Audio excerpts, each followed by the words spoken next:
warahmatullahi wabarakatuh.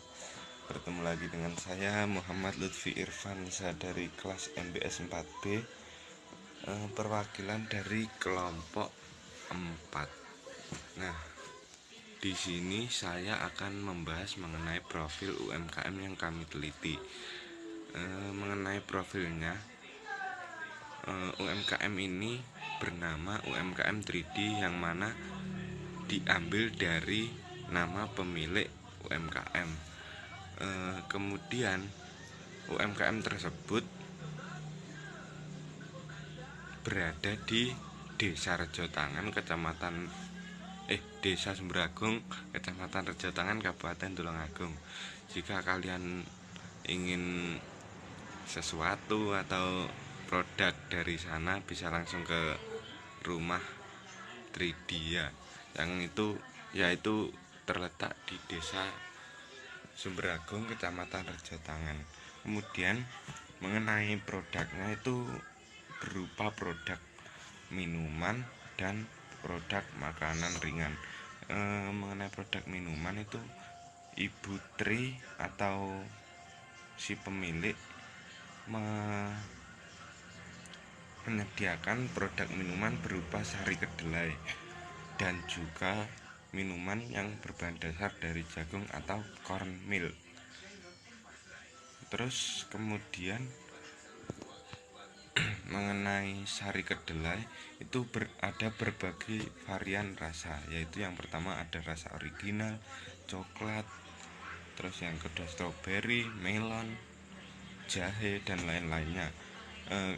Mengenai cornmeal itu berbahan dasar jagung atau rasanya jagung.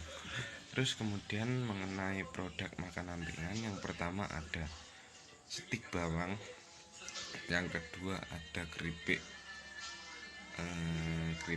pare, yang ketiga ada kacang kelinci, yang keempat ada kacang telur, dan yang kelima itu masih ada keripik usus, yang keenam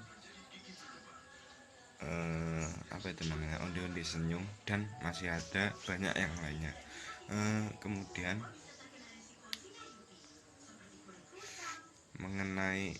demikian mengenai profil dari UMKM yang kami teliti ya teman-teman. Itu kurang lebih seperti itu yang data yang kami peroleh.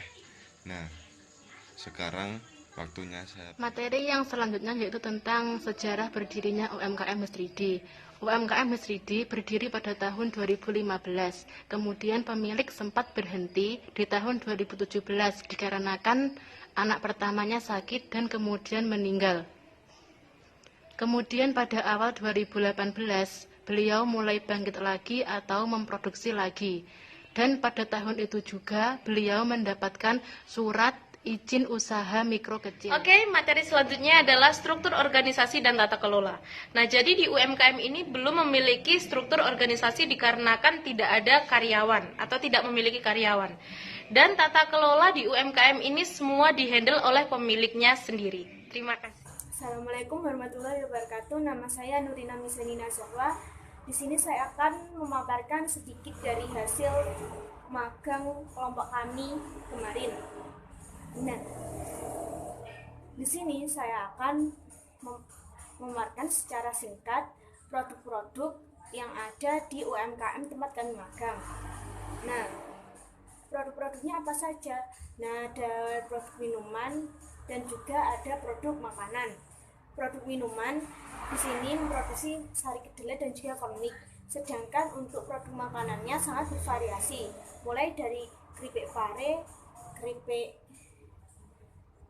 usus, keripik singkong, keripik pisang, dan yang lainnya yaitu stik bawang, onde-onde pecah atau onde-onde senyum. Terus selanjutnya ada sale pisang, ada kacang kelinci, ada juga kacang telur. Itu tadi merupakan jenis-jenis produk yang ada di UMKM Mas3D tempat kami magang. Nah, sekian dari saya. Jika ada kurang lebihnya atau ada salah kata, saya mohon maaf. Wassalamualaikum warahmatullahi wabarakatuh. Materi selanjutnya yaitu harga produk yang ada di UMKM 3D.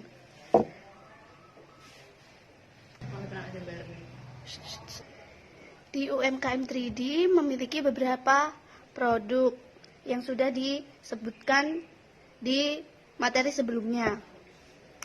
Kemudian untuk harga produk, yang pertama yaitu sari kedelai. Sari kedelai memiliki beberapa ukuran kemasan. Yang pertama yaitu ukuran 350 ml dibanderol dengan harga 1.500 per bijinya. Kemudian yang 500 ml dengan harga 5.000, kemudian 1 liter dengan harga 10.000 dan untuk ukuran cup gelas kecil dibanderol dengan harga 1.000. Kemudian untuk produk yang kedua yaitu kacang kelici. Kacang kelici untuk ukuran 1 kilonya dibanderol dengan harga 50.000. Untuk kacang telur 1 kilonya 48.000. Untuk stik bawang 1 kilonya Rp35.000. Kemudian produk selanjutnya yaitu onde-onde senyum dengan dibanderol 1 kilonya yaitu Rp60.000. Kemudian yang terakhir yaitu keripik pare dibanderol dengan harga Rp60.000 juga. Jika ingin memesan, kalian bisa hubungi nomor yang sudah ada di bawah ini. Assalamualaikum warahmatullahi wabarakatuh. Saya Primanya Amelia, NIM 070. Di sini saya akan menjelaskan tentang modal dan keuntungan dari UMKM Has3D. Jadi, laporan keuangan yang kami peroleh di UMKM ini tidak terlalu banyak, karena UMKM ini tidak menggunakan laporan pembukuan keuangannya secara terperinci. Lalu, laporannya hanya ada laporan modal dan keuntungan per bulannya saja. Bahkan, UMKM ini tidak menyendirikan antara uang produksi dan juga uang untuk kebutuhan sehari-harinya. Untuk laporan modalnya, per bulannya kisaran 1.500.000. Sedangkan untuk keuntungannya sekitar 2 juta hingga 3 juta per bulannya. Lalu, di UMKM ini tidak ada struktur organisasinya. Jadi, semua dikendalikan oleh pemilik UMKM-nya, mulai dari proses produksi hingga pemasarannya semuanya dikendalikan oleh pemilik UMKM tersebut. Baik, sekian, terima kasih. Wassalamualaikum warahmatullahi wabarakatuh. Oke, kali ini saya akan menjelaskan tentang pemasaran produk.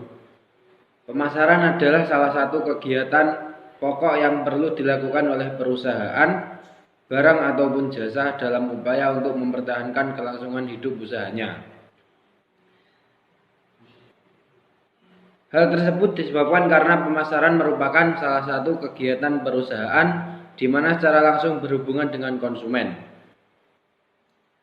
Strategi pemasaran merupakan salah satu cara dalam mengenalkan produk kepada para konsumen. Hal ini sangat penting karena akan berhubungan dengan laba yang akan dicapai UMKM tersebut, dan tentunya pemasaran juga memerlukan suatu komunikasi yang baik antara produsen dengan konsumen. Nah, strategi pemasaran dari UMKM 3D ini dengan via online maupun offline. Via online bisa melalui WhatsApp ataupun dengan Facebook, dan sedangkan via offline UMKM ini menitipkan di toko-toko kelontong dan juga penjual sayur keliling. Sekian. Assalamualaikum warahmatullahi wabarakatuh. Saya Putri Vera Melianti. Di sini akan memaparkan sedikit tentang kebijakan produk. Yang pertama ada kualitas produk.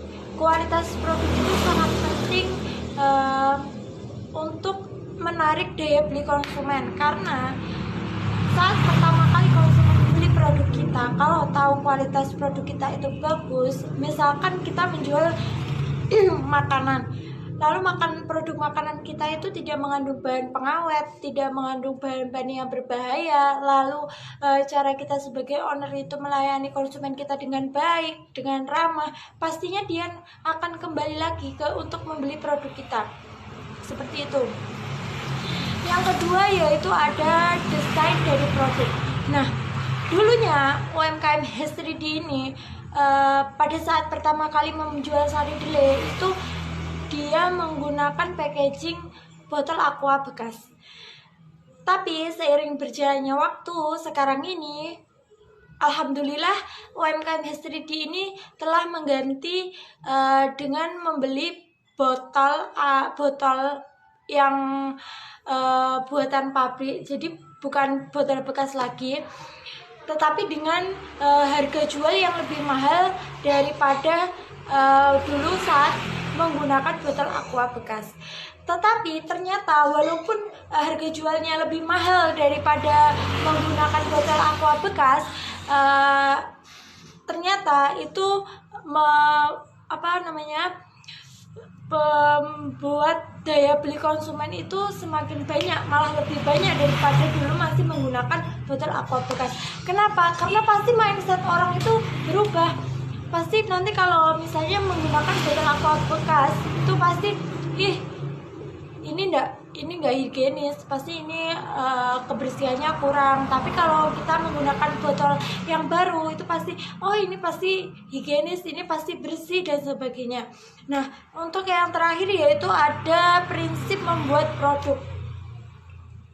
Prinsip membuat produk itu seperti halnya membuat inovasi-inovasi baru. Dulunya pada saat awal penjualan produk sari kedelai itu, dulunya itu UMKM H3D itu masih menggunakan varian rasa yang original saja. Tapi seiring berkembangnya waktu sekarang ini, beliau sudah menambahkan rasa-rasa yaitu seperti rasa melon, stroberi, coklat, dan jahe, sehingga itu menarik daya beli konsumen juga. Serta inovasi-inovasi baru itu mempertahankan produk kita itu di pasaran agar tetap laku, agar tidak tergeser oleh produk-produk lain yang serupa seperti itu. Jadi prinsip membuat produk atau membuat inovasi-inovasi baru itu sangat-sangat penting. Baik, sekian dari saya. Wassalamualaikum warahmatullahi wabarakatuh.